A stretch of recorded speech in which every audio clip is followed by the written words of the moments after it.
And you can see they do have those long giraffe-like necks that they use to get the leaves from the very, very top of the trees. You know they're so well built for their dry climate in Africa that they can go their entire lives without drinking a single sip of water. Up here at the very top, you can see our whole herd of Chichon Peccaries. They were actually thought to be extinct out in the wild until they were rediscovered in Paraguay in the late 70s. And just like the boxy buck we just saw, this is another animal that made a very strong comeback from the brink of extinction.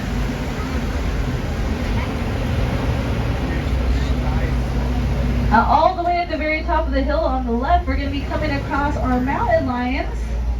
And our mountain lions are one of our crepuscular animals. And crepuscular is just a fancy way of saying that they're more active around sunset.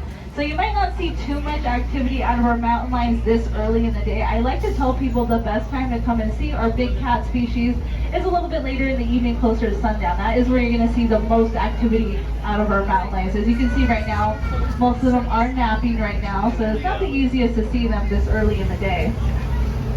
But coming up over on our right, we're going to be passing by another one of our crepuscular animals. These are going to be our Maine wolves coming up on the right after the 4D feeder.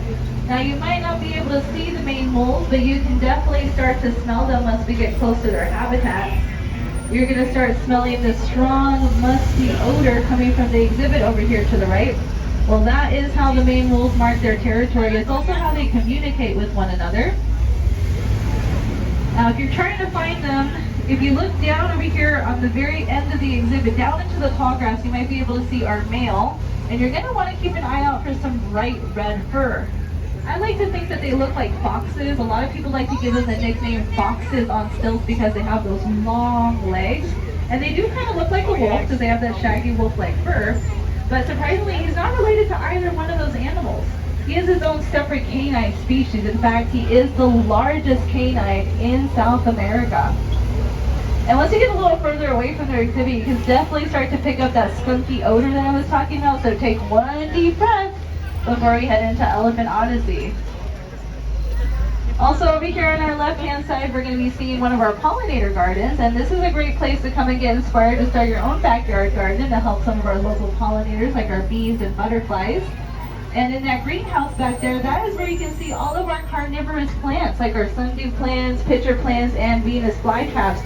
And right now is a great time of the year to come over and see them. They're actually all in bloom right now, so definitely come back to see our carnivorous plant collection over here at Elephant Odyssey. Over here on our left, this is my favorite animal here at the zoo. These are the rock Hyrax. All the way at the top of the branches, you can see a couple of them hanging out.